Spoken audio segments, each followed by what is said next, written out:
noite para todos, graça e paz para o seu coração. Obrigado por essa oportunidade da gente estar aqui juntos, reunidos aí em torno da Palavra de Deus, né? Muito bom. Deixa eu só me apresentar então um pouquinho melhor. Meu nome é Marcos, né? Cote é um apelido de infância. Eu sou casado com a Raquel, vamos fazer agora 31 anos de casados, temos um casal de filhos, o Gabriel e a Bárbara. O Gabriel já é casado, né, casado com a sul-coreana, a Tsan, tem um filhinho, eles têm um filhinho, Daniel, quer dizer, eu já sou vovô, né? E a Bárbara tem 23 anos. E trabalhamos com uma organização missionária, eu acho que vocês conhecem, é com a do Lucas, né? A Jocum, Jovens com a Missão. Então, eu ajudo na direção de uma base lá na região metropolitana de Curitiba, em Almirante Tamandaré. Mas muito bom estar aqui com vocês, não é? Espero que realmente Deus tenha muita misericórdia, né? Continue tendo misericórdia e realmente nos abençoe nesse tempo. Curva a sua cabeça, então, mais um pouquinho. Senhor, nós não nos cansamos de afirmar e reafirmar que a nossa suficiência vem do Senhor. Obrigado, Senhor, porque se estamos aqui é porque o Senhor tem nos sustentado. O guarda de Israel não dorme nem cochila. O Senhor tem velado pelas nossas vidas. Senhor, e juntos aqui nós queremos concordar, dizer sim e amém para tudo aquilo que o Espírito Santo quer realizar nas nossas vidas.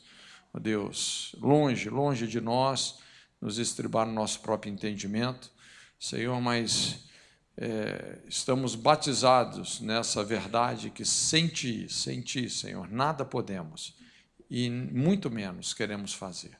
Por isso, ajuda-nos, guia-nos, ó Deus, em toda a sua verdade.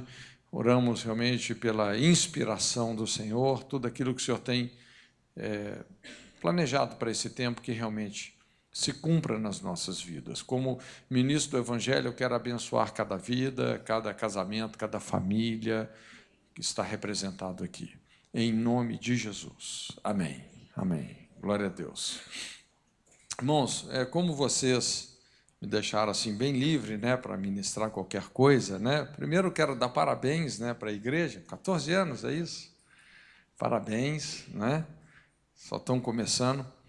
Mas eu gostaria de compartilhar assim um assunto que tem sido um peso realmente no meu espírito, e eu tenho pensado muito assim em como dar respostas espirituais para os dilemas sociológicos que nós vivemos como geração, não é? Eu penso que todo pastor deve pastorear não só a sua igreja, mas a sua geração, a sua cidade. E trabalhando com aconselhamento, lógico, você vai começando a enxergar as coisas numa dimensão, diria assim, microsocial, mas esse discernimento microsocial acaba te dando realmente uma visão mais ampla do que está acontecendo macrosocialmente. E é interessante porque o Ministério de Aconselhamento, o ministério que tem uma demanda enorme, não é? Quando você começa a trabalhar com aconselhamento, rapaz, acabou seu sossego, não é? E a gente vai atendendo tantas situações, mas é impressionante que não é difícil a gente chegar nessa conclusão que as maiores tragédias que nós vivemos como indivíduos, como sociedade, derivam, na verdade, de um casamento destruído, dos problemas familiares, né? Quando você vai mapeando qualquer situação. Hoje, a gente vê muitas sociedades que elas estão fortemente caracterizadas pela violência, a delinquência, a imoralidade, a criminalidade. Quer dizer, quando você começa a lidar com essas questões, isso é apenas a pontinha do iceberg. Quando você vai mapeando essas situações, entendendo realmente a história que produziu tudo isso, não é? A gente acaba entendendo que tudo deriva de um casamento destruído. Então, eu penso que, se nós pudéssemos resumir, e podemos, numa única palavra, a cura de uma geração, eu diria que essa palavra é matrimônio, casamento. Não é? Essa é a principal pedra onde a nossa sociedade tem tropeçado, e realmente as consequências, elas são profundas, elas são abrangentes, elas, eu diria até multigeracionais, não é? Porque quando a gente pensa no casamento, é a partir desse princípio estabelecido por Deus, que tem a procriação, não é? E que tem realmente o crescimento de uma sociedade. Bom, uma das questões assim mais preocupantes é um terrível sofisma que realmente está se tornando cada vez mais forte e prevalecente, que é esse sofisma onde as pessoas estão desenvolvendo um conceito de família sem o casamento, não é? Porque, obviamente, todo mundo quer uma família, não é? Ninguém quer viver isolado, né? A solidão, inclusive, leva o homem literalmente para a loucura, não é? Então, todo mundo quer uma família, mas hoje o que se fala é um conceito de família sem o matrimônio. E quando você tira o casamento da família, você começa a tirar, subtrair essas virtudes que realmente nos fazem participantes da natureza de Deus, né? Se você tira o casamento da família, por exemplo, você está tirando a fidelidade, a lealdade, o compromisso, o respeito, a confiança, o altruísmo, a aliança, quer dizer, e o exercício dessas virtudes é que nos fazem, de fato, participantes da natureza divina. O casamento talvez seja a principal plataforma de transformação, não é? É o seminário, não é? A escola do verdadeiro caráter, né? Quando a gente estuda isso na Bíblia, é impressionante, não é? A maneira como Deus nos transforma através do casamento. Então, eu tenho pensado muito sobre isso, e eu, honestamente, assim, eu sou uma pessoa muito empolgada com o que Deus está fazendo, principalmente aqui no Brasil, através da igreja. Se tem uma pessoa que acredita na igreja do Senhor Jesus, essa pessoa sou eu, não é? Sou empolgado com o que Deus tem feito. E eu penso que nós podemos realmente experimentar uma revolução moral nesse sentido, né? Apesar que em algumas regiões as estatísticas sobre o casamento elas estão assim melhorando, em outros lugares, todavia, elas estão piorando, inclusive, né, muitas vezes os índices, né, de casamentos destruídos entre crentes e não crentes assim não tem muita diferença, mas Deus está levantando um remanescente, não é? Um povo realmente comprometido com Ele, e eu creio que nós podemos realmente engendrar uma grande revolução moral, pensando, lógico, assim, em algumas gerações na frente, semear não só para a nossa geração, mas nós podemos ter um mundo muito melhor aí na frente. Então, eu gostaria de compartilhar com você, não é, dentro desse texto, que foi quando Deus estabeleceu essa instituição, que é o matrimônio, assim, biblicamente falando, eu acho que essa é a primeira instituição estabelecida na Bíblia, não é? Antes mesmo de Deus criar, seja a igreja, ou nações, ou governos. Então, Deus instituiu o casamento em Gênesis 2, versículos 24 e 25. Deixará, pois, o homem seu pai e sua mãe, unir-se-á a sua mulher, serão os dois uma só carne. No versículo 25, o homem e a mulher, ambos estavam nus e não se envergonhavam. Então, desse texto, nós podemos enxergar aqui 4 princípios que são poderosos, não é? São princípios tremendos. Eles estão implícitos nessa instituição que é o casamento, mas, obviamente, eles podem ser exercitados em outras esferas, né, dos nossos relacionamentos. E eu queria, então, compartilhar isso com você, o que eu chamo as 4 leis que determinam um casamento bem-sucedido? Então, a primeira lei, ela vem aí pelo primeiro verbo, né? Quando a Bíblia fala assim: deixará, pois, o homem seu pai e sua mãe. É algo muito interessante, porque quando a gente pensa em casamento, a gente pensa numa união, não é? Talvez a primeira coisa que vem na nossa mente é isso, duas pessoas que estão se unindo. Mas antes de haver uma união, não é? Tem que haver um deixar, uma separação, não é? Por incrível que pareça, então, na lógica de Deus, Deus não deixou passar isso despercebido. Antes do casamento ser uma união, precisa de ser uma separação.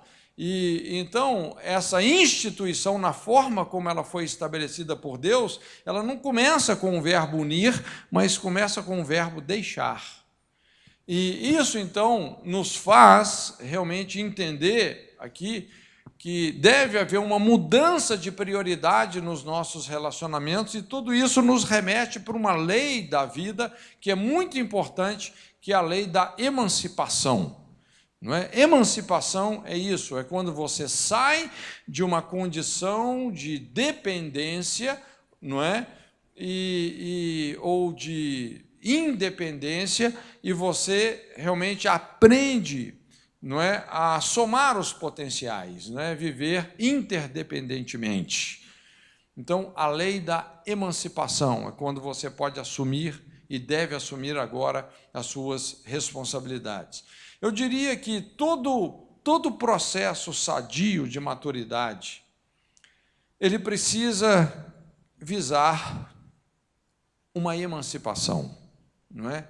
E é isso que o casamento principalmente nos ensina, não é?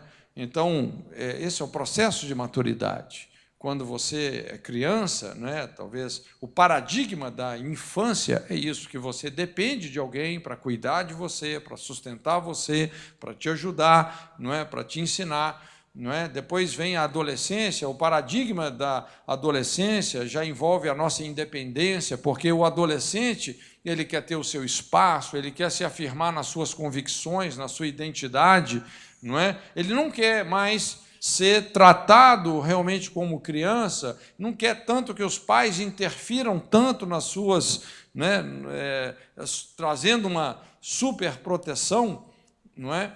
E muitas vezes a gente até confunde isso um pouco com rebelião, dizendo, não, o adolescente é rebelde, mas, na verdade, esse é um pedido legítimo, não é? Por uma independência maior. Mas aí ele vai se tornando adulto, e aí quando vem, então, o casamento, é quando ele pode se emancipar emocionalmente, financeiramente, não é? Deixando assim pai e mãe, não é? Unindo-se à sua mulher para uma vida interdependente. Então, esse é o processo da maturidade, não é? Por isso que, como eu disse, todo processo sadio de maturidade tem que visar a emancipação.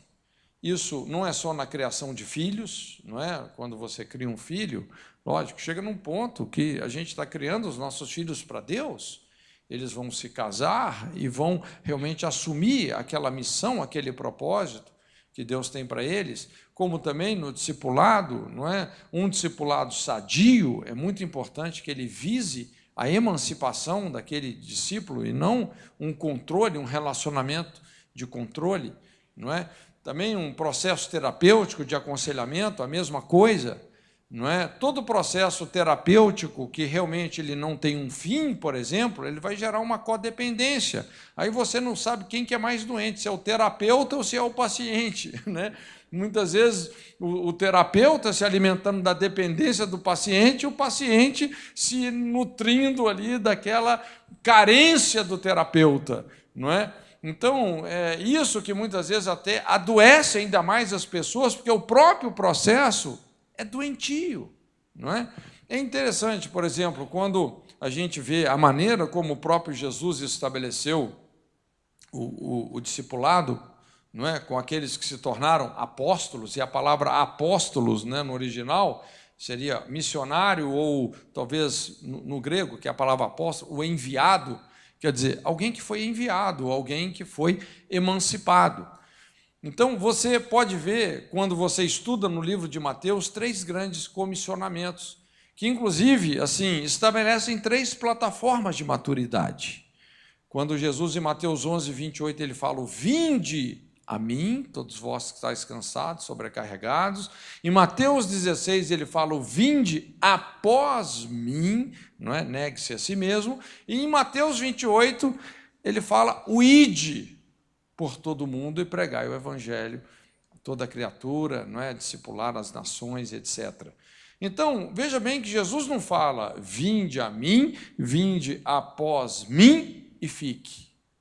Ele fala: vinde a mim, vinde após mim e ide.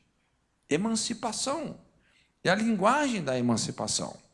Então, nessa primeira plataforma de maturidade, o vinde a mim, você ensina a pessoa, no discipulado, a lidar com os excessos emocionais. Se tem uma coisa que realmente faz uma pessoa se estagnar, não é? Assim, na imaturidade, é quando a pessoa não sabe lidar com essas sobrecargas, com os excessos emocionais, não é? Ela não consegue entregar algumas coisas que ela precisa de entregar. Então, é nisso aí que Jesus trabalha, não é? Vinde a mim, todos vós que estáis cansados, sobrecarregados, eu vos aliviarei. Aprendei de mim, porque sou manso e humilde de coração, e encontrareis descanso para as vossas almas. O meu jugo é leve, o meu fardo é suave. Então, vamos dizer assim, a primeira perspectiva da maturidade é você realmente estabelecer uma disciplina, não é?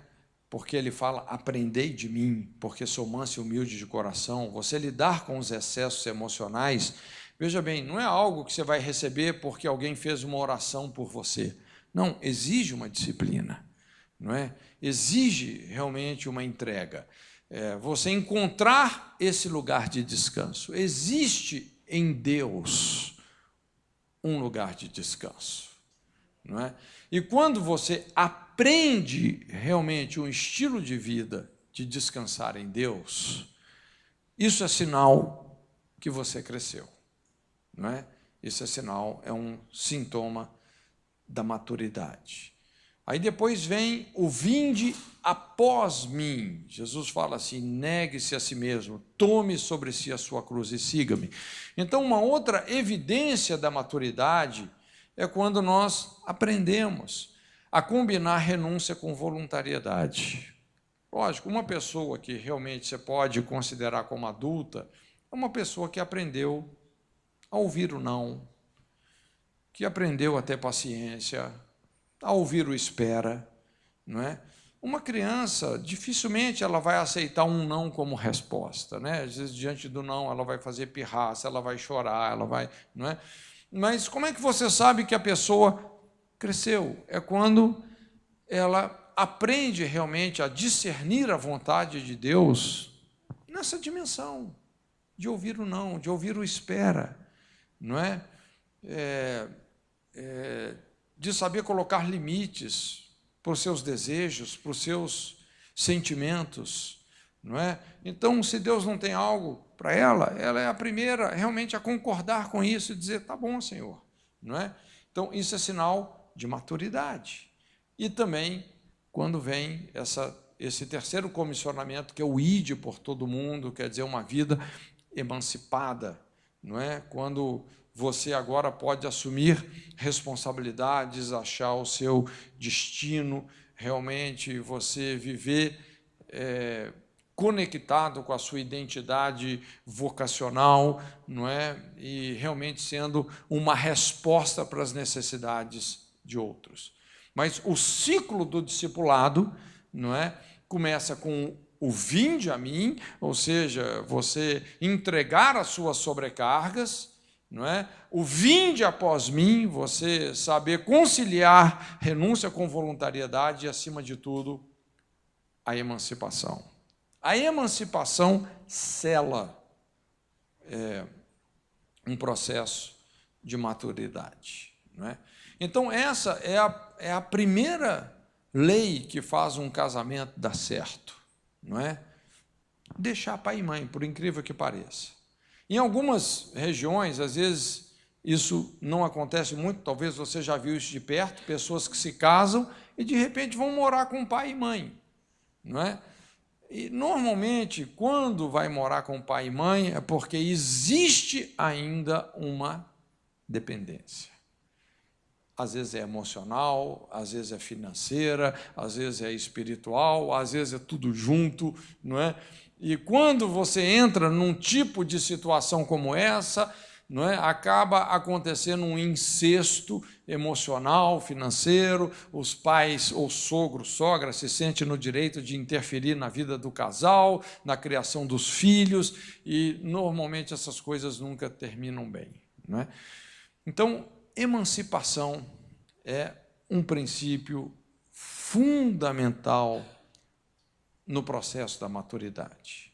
Como eu falei, assim, o casamento, gente, na verdade, ele tem assim múltiplos propósitos, e talvez o principal deles é esse, é nos amadurecer, não é? É transformar um menino num pai, uma menina numa mãe, alguém que gera vida, não é? Então, a lei da emancipação é uma lei que nós precisamos de absorver. A segunda lei que determina um casamento bem-sucedido vem aí pelo segundo verbo, quando a Bíblia fala assim, unir-se-á a sua mulher. Numa outra tradução, no inglês, é interessante que a palavra aqui é como se fosse assim, apegar-se, não é? Mas quando você estuda isso no original, essa palavra unir, não é? No original, essa palavra vem de um significado que tem esse sentido, aquilo que você alcança com muito esforço, unir. Aquilo que você alcança com esforço. Ou você perseguir algo até que você consiga. Então, é muito interessante esse verbo aí, não é? O verbo unir, ou unir-se-á. Tem esse sentido, não é? De algo que você alcança com esforço. Por isso nós chamamos essa segunda lei a lei do esforço. Ou seja, o que está proposto aqui não é que quando você se casa, você se uniu. Não é isso. É quando você se casa, você tem uma unidade a ser conquistada. Uma harmonia a ser conquistada. Não é? Então, é um objetivo que está diante desse casal. E, realmente, quando você pensa na lógica do casamento, eu acho que não é difícil a gente chegar nessa conclusão que o homem tem uma natureza totalmente diferente da mulher. Se você fizer assim, pegar, né, fizer uma enquete sobre o quadro de valores do homem e da mulher, as coisas, uma lista daquilo que é mais importante para os homens e uma lista daquilo que é mais importante para as mulheres. Você vai perceber que essas listas não coincidem, não é? Muito raramente essas listas vão coincidir. Às vezes elas são até opostas, não é? Então, hoje, em muitos seminários sobre casais, até se estuda sobre isso, as diferenças entre o homem e a mulher. Tem um vídeo na internet que fala sobre o cérebro do homem e o cérebro da mulher, não sei se você já assistiu essa apresentação, mas é muito interessante, muito curioso, não é? Então a gente chega nessa conclusão, que realmente o homem tem uma natureza totalmente diferente da mulher. Normalmente os homens são mais racionais, as mulheres são mais emotivas, os homens, né, na maioria das vezes, são mais calados, apesar que tem alguns que são bem falantes, né, mas as mulheres, por sua vez, normalmente são mais falantes. Inclusive, normalmente os homens, quando estão muito estressados, o homem quer ficar quieto, calado, né, e pescar. As mulheres, quando elas estão estressadas, elas precisam de falar, não é? Se não falar, explode. Então, imagina, se o homem e a mulher, ambos estão estressados, um quer ficar calado, o outro quer falar, rapaz, é um negócio complicado, não é? Então, quando a gente pensa nessas diferenças, a gente vê o desafio que está aí no casamento. Agora, será que Deus, assim, quando criou o homem e a mulher, será que ele errou?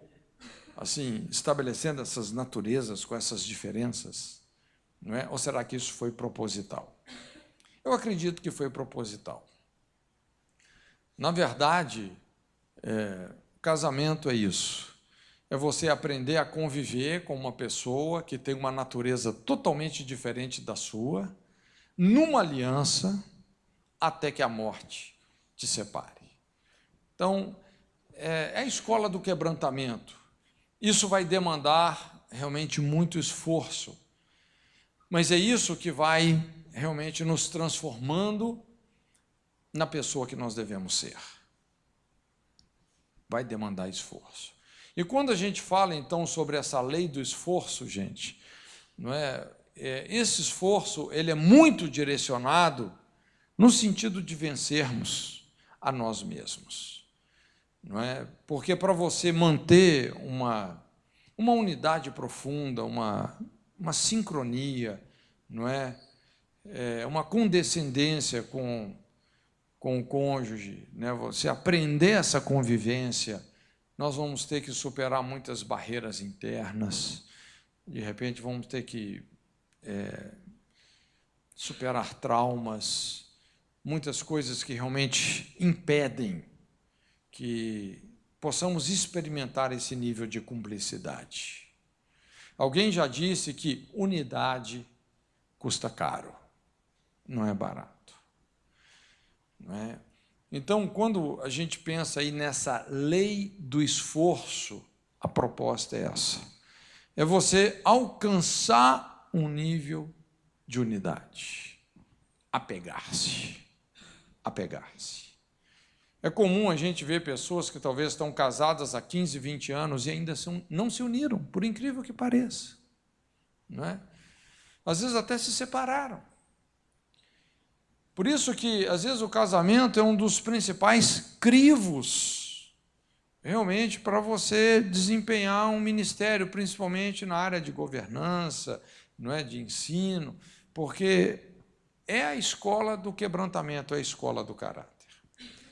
Eu tenho estudado um pouco sobre a vida de Lutero, e agora, ano que vem, aí, vai ser comemorado os 500 anos da Reforma, não é? Então, a gente sempre fica mais ligado nessas questões da Reforma. Até esse ano demos uma passada ali em Genebra, não é? Muito interessante a gente ver o que aconteceu, principalmente com Calvino ali em Genebra. É muito edificante, não é?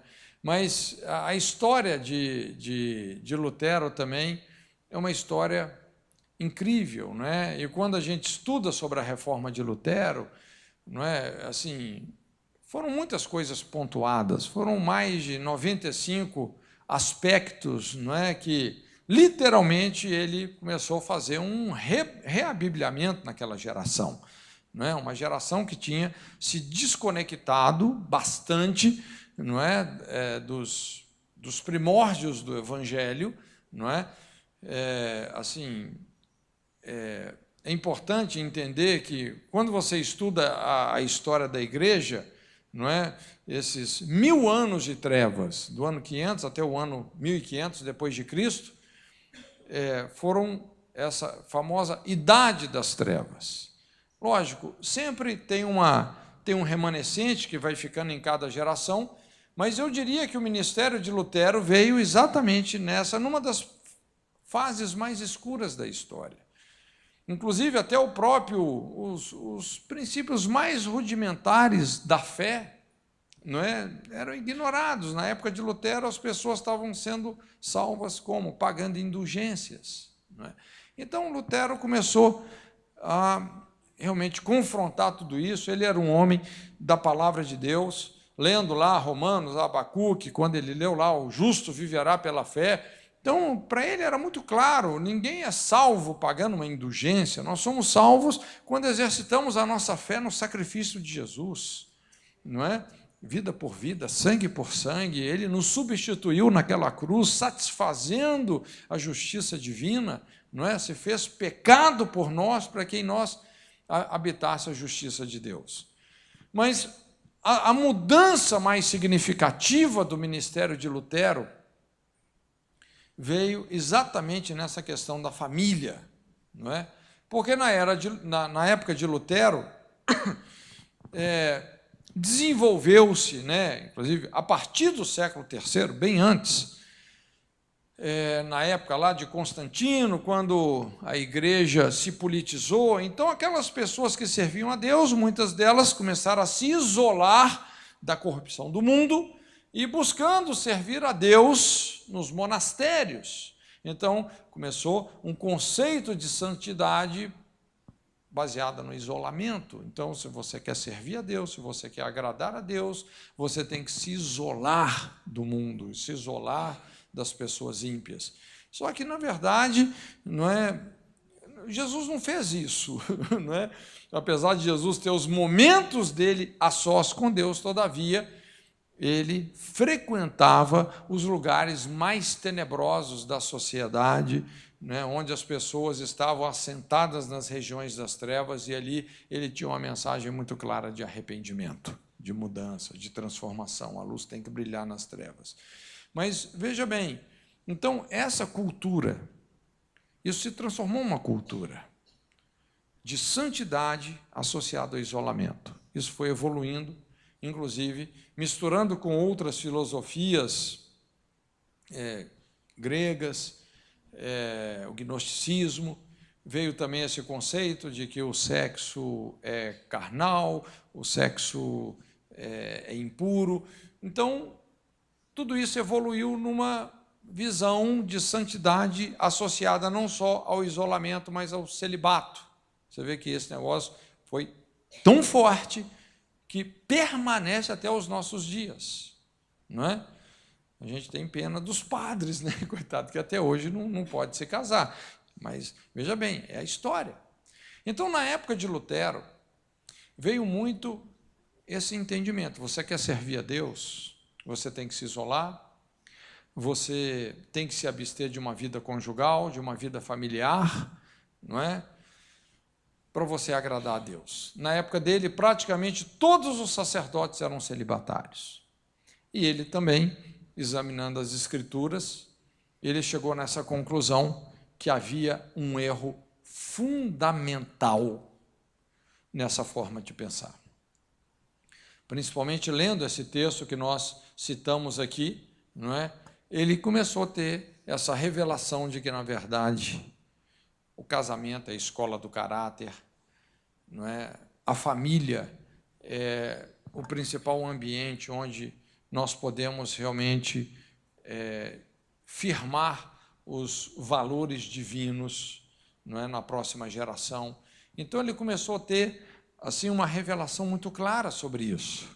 E começou a ser uma voz nesse sentido, tanto é que de sacerdote celibatário, ele se casou também com uma freira, que também mudou de opinião, e começaram a discipular a igreja a partir da família. Quando ele era confrontado, não é, sobre por que ele estava desobedecendo essas regras da igreja, então ele falava assim, olha, 1 ano de casamento me santificou mais do que 10 anos de mosteiro. Se você quer realmente ser santificado, se você quer ser trabalhado no seu caráter, case-se. Inclusive, é o que Paulo fala, né? Quando ele fala em relação às mulheres, né? Ele fala que as mulheres elas vão ser salvas como? Se casando e criando filhos. Eu não sei quantas de vocês aqui já criaram filhos, mas uma mãe que criou 2, 3, 4, 5 filhos, olha, depois de uma mulher criar 5 filhos, você pode saber que ela vai para o céu direto. Porque isso realmente muda as pessoas. Não é? Isso transforma, é impressionante. Não é? O principal objetivo do casamento não é você ser feliz, é você ser purificado. O casamento, ele revela o pior de nós, mas nos refina. Quando você se casa, realmente, olha, você vai ter que se quebrar na sua vontade, você vai ter que... É a escola do quebrantamento. Exige muito esforço. Para você realmente alcançar, não é, essa condição que a Bíblia fala, unir-se-á, esse nível de afinidade no casamento, eu vou te falar, você se torna um santo. É um processo de santificação, não, sem exagero. Você tem que ser santo. Porque se você não for santo, você não consegue. Te santifica. Então, eu costumo dizer assim que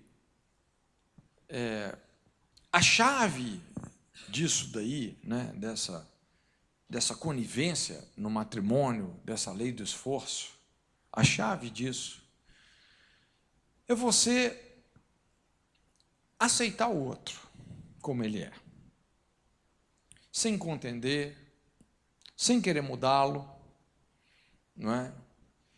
Quando você toma uma decisão, quando você fala assim, olha, mesmo que o meu cônjuge não mude naquilo que eu gostaria, eu vou amá-lo, eu vou honrá-lo, mesmo que ele não mude. Quando você toma essa decisão de amar incondicionalmente, de aceitar incondicionalmente, é impressionante como Deus entra e começa a mudar as coisas.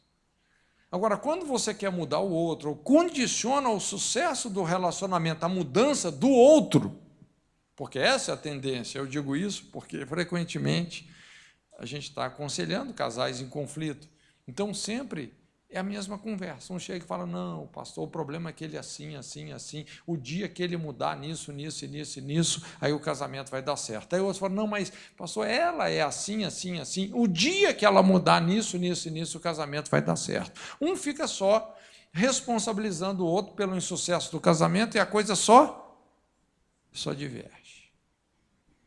Eu gosto muito daquele texto, quando Eliseu ele tinha uma escola de profetas, a escola estava crescendo, eles foram então aumentar o lugar que eles tinham.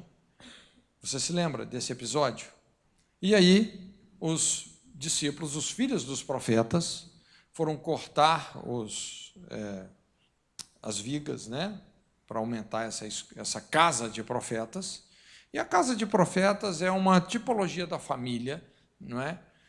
E lá com o machado, um deles, quando foi cortar, o ferro soltou, voou longe, caiu no Jordão e afundou. E ele ficou desesperado, meu senhor, né, que o machado era emprestado e tal. E aí vem aquela intervenção de Eliseu, não é? Assim, muito interessante. Mas tudo isso, assim, a gente pode aplicar aqui na figura do casamento, não é? Qual que é a ferramenta para você estabelecer uma família, uma casa de profetas? A ferramenta em questão é o machado. O machado é uma ferramenta muito simples. Quantas partes o machado tem? 2, não é? Tem lá o cabo de madeira e o ferro. Macho e fêmea, não é? Casamento é uma ferramenta. E quando você está construindo essa casa de profetas, essa família, pode acontecer crises, conflitos, e muitas vezes as coisas se desconectam, e normalmente quando desconecta, alguém sempre afunda, né? O ferro caiu no Jordão, afundou. E quando veio o profeta, a primeira pergunta que Eliseu fez foi essa: onde foi que caiu? Onde é que foi? É muito importante a gente entender onde o relacionamento está desconectando, onde é que estão os conflitos. Conflitos têm raízes, inimizades têm raízes. Não é? É muito importante a gente lidar com a gênese da coisa. Então ele falou, não, foi ali que caiu. É importante a gente saber. Lá em Éfeso, Jesus fala, lembra-te de onde caístes. Não é? E ele lançou naquele lugar o madeiro. E o madeiro é uma tipologia da cruz. Então, nessas áreas onde a coisa tem conflito, está desconectando, tem que pôr a cruz. E pôr a cruz é isso. Senhor, mesmo que ele não mude, eu vou amar e honrar essa aliança. Quando você põe a cruz, quando você nega a si mesmo, em prol do relacionamento, do casamento, Deus vai mudar a natureza da pessoa. Aí o ferro flutua. É da natureza do ferro flutuar? Não. É da natureza do ferro afundar. Mas quando você nega a si mesmo, vem a transformação. Aí as coisas se encaixam. Não é? Então, essa é a lei do esforço, é vencer a nós mesmos. Veja bem, gente, a cruz, não é? Quando Jesus fala tomar nossa cruz, a cruz não é o outro. Porque às vezes a gente tem a tendência de pensar assim, pastor, minha mulher, você não sabe, é minha cruz. Meu marido é minha cruz, né? Aquele traste. Né? Mas, olha, a cruz não é o outro. A cruz é a responsabilidade de negarmos a nós mesmos para termos uma vida reconciliada com essa pessoa que nós estamos tendo dificuldade. Isso é a cruz. É a lei do esforço. É vencer a nós mesmos. Não é? Unir-se-á. Unir-se-á. A terceira lei que faz um casamento dar certo vem pelo terceiro verbo, quando fala assim, serão uma só carne. Então, essa lei é a lei de pertencer. Serão uma só carne. Então, veja bem que aqui Deus ele está se referindo às coisas materiais, às coisas físicas, não é? Tudo que envolve, não é? Essa realidade palpável, física, material. Serão uma só carne. Então, quando você se casa, na verdade, vai haver um compartilhamento mútuo de todas as coisas. Não é? Então, tudo que você tinha, que era seu, que era propriedade sua, agora já não é mais só seu, não é? Mas vai pertencer também àquela outra pessoa, serão uma só carne. Se você pensar assim, naquelas coisas que você tinha, as coisas mais privativas possíveis, já não é mais só seu, não é? Às vezes, de repente, até a sua escova de dente, você não sabe, mas seu cônjuge está escovando com ela, né? Cartão de crédito também, né? Mas o que uma pessoa tem de mais privativo? É o corpo, não é? Você vê que no casamento, nem mais o corpo da pessoa é só dela. O apóstolo Paulo fala que o corpo do marido pertence à esposa, o corpo da esposa pertence ao marido, não é? Então não tem mais aquela história, hoje eu estou com dor de cabeça, olha, esse corpo não te pertence, não tem esse negócio, né? Então serão uma só carne, é um compartilhamento mútuo de todas as coisas. Então, isso é um checkmate de Deus nas nossas estruturas de egoísmo e independência. Por isso que o casamento nos aproxima muito mais da natureza de Deus, porque a natureza de Deus é uma natureza plural, não é? Façamos, pois, o homem à nossa imagem e semelhança, macho e fêmea os criou, quer dizer, o conceito de macho, de fêmea, de casamento, de relacionamento, eles são intrínsecos à natureza divina. Quando você se casa, você pode experimentar muito mais a natureza divina do que quando você é uma pessoa solteira. Porque você aprende realmente esse compartilhamento. Então, Deus está lidando com essas estruturas de independência, de egoísmo, é o quebrantamento mesmo, não é? Eu costumo dizer, quando você se casa, Deus quebra o vaso. Quando vem os filhos, Deus pisa nos cacos, né? Então, rapaz, é impressionante, não é? Como a gente vai sendo trabalhado, vai se tornando paciente, tolerante, longânimo, não é? Normalmente, não é? A gente percebe isso, não dá para generalizar, mas uma pessoa que não se casa, ela tem a tendência de ficar um pouco mais imatura, não é? Mais egoísta, não é? Qualquer coisinha que você mexe ali dela, tirou aquilo do lugar, uma coisinha que você tirou do lugar, quem mexeu nisso aqui e tal, não é? Agora, quando você tem filho, os meninos vêm quebrando tudo e tal, né? Daqui a pouco, rapaz, olha, né? Você já está com um lombo amaciado. Né? Maturidade realmente vem. Então, a lei de pertencer será uma só carne. Quando o casal, lógico, começa a violar essa lei, e começa a estabelecer reservas, não é? Imagina se o marido começa a estabelecer reservas no relacionamento com a esposa, por exemplo. Vamos dizer, se eu chego para minha esposa e eu falo assim, olha, você não pode jamais, não é, olhar lá os meus e-mails, seja lá o que for. Não é que ela fica querendo olhar os meus e-mails, mas se eu falo assim, você não pode, o que eu vou criar? Sei lá, uma suspeita, uma desconfiança, sim ou não? Quando você coloca uma reserva, não é?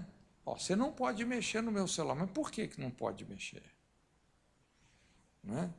Se ela quiser mexer no meu celular, ela pode, mas se eu falo que não, você gera uma desconfiança. Você consegue ter intimidade com uma pessoa que você não confia? É um negócio difícil, não é? Como é que funciona? Integridade, essa entrega sem reservas. Integridade gera confiança. Confiança gera intimidade. Intimidade gera frutificação. Funciona assim. Com Deus é a mesma coisa. Se você não é uma pessoa íntegra com Deus, você não vai ter, quebra a confiança. Se quebra a confiança, não tem intimidade. Se não tem intimidade, não tem frutificação. Veja bem, você ser uma pessoa frutífera não tem a ver com ser cheio de regras. Você ser frutífero tem a ver com a sua intimidade com Deus. Jesus explicou isso naquela oração sacerdotal, em João 17:10. Olha só, ele fala assim, é muito interessante isso. Em oração, dizendo ao Pai, ele diz assim, todas as minhas coisas são tuas, e as tuas coisas são minhas. E nisso eu sou glorificado. Então, é muito interessante. Isso aqui é o espírito da aliança. E começa sempre com entrega. Uma entrega sem reservas, não é? Isso é a lei de pertencer. Jesus está dizendo, Pai, todas as minhas coisas são tuas, e as tuas coisas são minhas. Veja bem, quando você entrega tudo que você é, tudo que você tem para Deus, vai brotar no seu espírito uma fé que vai fazer com que você creia que tudo que é de Deus também é seu. Por que muitos de nós temos uma dificuldade de acreditar que tudo que é de Deus é nosso? Porque nós nunca entregamos tudo que é nosso para Ele. Você não passou pelo altar, você não conhece o caminho do altar.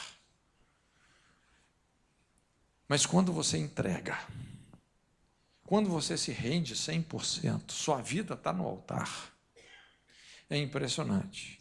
Porque a fé, essa palavra, assim, no original, ela tem muito a ver com confiança. Fé tem muito a ver com confiança. Confiança é ser fiel com. Porque se você não é fiel, você não acredita na fidelidade. Eu não sei se você pode compreender isso. Não é? É uma coisa mútua. Sem integridade, dificilmente você vai ter confiança. Integridade gera confiança, confiança gera intimidade, intimidade gera frutificação. Todas as minhas coisas são tuas, as tuas coisas são minhas. E aí, nisto, eu sou glorificado. Aí vem um enchimento de caráter. A glória de Deus é a soma dos seus atributos morais. Aí você começa a experimentar a natureza de Deus. E assim, é isso que faz um casamento dar certo. É a lei de pertencer. Não pode estabelecer reservas. Tem que nutrir uma atmosfera de confiança. E a quarta e última lei é a lei da nudez, quando no verso 25 de Gênesis 2, a Bíblia fala que o homem e a mulher, ambos estavam nus e não se envergonhavam. Não se envergonhavam. Estavam nus e não se envergonhavam. Então, essa lei da nudez, lógico, ela fala de uma nudez da alma, de uma transparência, verdade. Você não esconder culpas, não esconder vergonhas, não esconder pecados, não esconder medos, não esconder traumas, não é? Porque quando você começa a esconder essas coisas, de repente isso também vai ferir a intimidade. Isso vai ferir a intimidade. É muito importante a transparência, um exercício de transparência, a verdade no íntimo, não é? E é aqui que, às vezes, muitos casamentos hoje são destruídos, porque essa transparência não está existindo. De repente começam a acontecer traumas, imoralidades, não é? Quando a Bíblia fala que o homem e a mulher, eles estavam nus, não se envergonhavam, quer dizer, são questões que envolvem muita área da sexualidade. Eu tenho trabalhado muito assim com casais em conflitos, e é impressionante, assim, uma coisa que preocupa, a incidência de situações de adultério, não é? A grande incidência. E eu digo isso no contexto da igreja, não estou falando dos não crentes, né, mas no contexto da igreja. Obviamente, quando acontece um adultério num casamento, gente, por mais que o outro cônjuge nem faça ideia que isso ocorreu, mas algo se quebra. Algo se quebra. No mundo espiritual, algo se quebra. Não é? E a partir daí, realmente, o relacionamento não funciona. A Bíblia fala, aquele que encobre as suas transgressões jamais prosperará. Então, naquela área ali, não é? Porque fica uma situação assim oculta, não resolvida, onde a aliança foi quebrada, foi ferida, não é? Então, não funciona.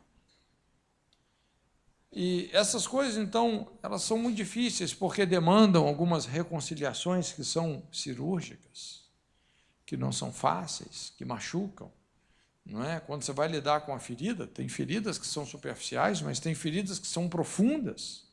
Quando você pensa, por exemplo, uma pessoa que tem que substituir uma válvula cardíaca danificada ou tirar um tumor maligno, não é? Quer dizer, você só pode ter acesso a esse tipo de situação através de uma cirurgia. Você tem que abrir, tem que cortar, sangrar, rasgar, não é? Quando você pensa assim, num conserto, como consertar um adultério, como, né, a confissão de um adultério, de um cônjuge para o outro, isso é duro, é cirúrgico, mas às vezes é necessário. É o que vai realmente restaurar aquele casamento. É a lei da nudez. Quando a gente olha para a história de Davi, realmente acabou culminando nisso. E por mais que o adultério de Davi foi um adultério, vamos dizer assim, com muitos agravantes, você vê até onde um homem pode chegar, assim, no propósito de ocultar um pecado como esse, Davi chegou a assassinar. A única explicação dele ter assassinado Urias foi isso, ele queria esconder o adultério, não é? Mas não tem jeito. Essa é uma lei que não vai ser quebrada, não é? Aquilo que foi feito às escondidas vai ser apregoado dos telhados, e vem toda aquela confrontação profética, né, por Natã, não é? Na própria corte de Davi, onde ele estava lá, que ele funcionava como rei, como juiz, ele julgava as causas do povo, ele estava julgando as causas, quando, na verdade, ele se tornou o réu. Não é? E quando ele foi descoberto, então, ele rasga o seu coração, se expõe, dizendo, pequei contra Deus, e aquilo realmente foi o que salvou a sua vida. Não é? É impressionante como, apesar de toda a tragédia que aconteceu, Deus ainda restaurou Davi por causa disso. Mas ele precisou realmente descobrir o seu pecado. Não é? Então, é muito importante essa lei da nudez. Por mais que aconteceram coisas no casamento, elas precisam de ser conversadas, precisam de ser resolvidas, precisam de ser tratadas, não é? Aquele que encobre a sua transgressão jamais prosperará. Às vezes você pode vir na igreja, talvez, não é, você já até se arrependeu daquilo, não é? Você dá oferta, mas olha, enquanto você não conserta, você não anda na luz,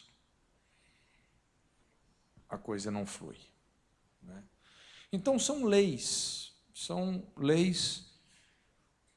fundamentais para um casamento sadio, um casamento saudável.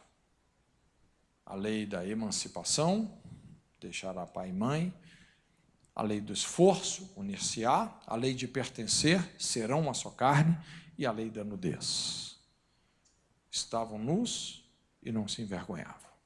Como Jesus disse, aí vem o príncipe desse mundo, ele nada tem em mim. Ele não tem nenhum argumento. Os argumentos do diabo se fundamentam num crédito de injustiça, aquilo que nós deixamos na obscuridade, não é? Nós podemos e devemos ter uma vida resolvida. E um casamento fundamentado nessas leis, gente, isso é a garantia de uma família bem-sucedida. É dessa forma que nós vamos ensinar os nossos filhos a andar no caminho do Senhor, não é? Aí, realmente, isso vai fazer uma grande diferença na vida deles. Amém? Curva sua cabeça, então, em nome de Jesus.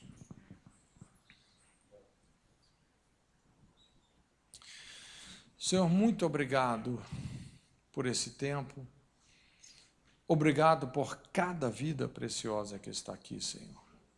E todos nós aqui, sem exceção, somos uma família, viemos de uma família, estamos gerando uma família, todos nós. Senhor, e nós realmente queremos receber essa compreensão da importância dessa instituição, Deus, que é o casamento. Nos colocamos diante de Ti. Sabemos que o Senhor é um Deus amoroso, é um Pai perdoador. O Espírito que está sobre nós não é um espírito de condenação.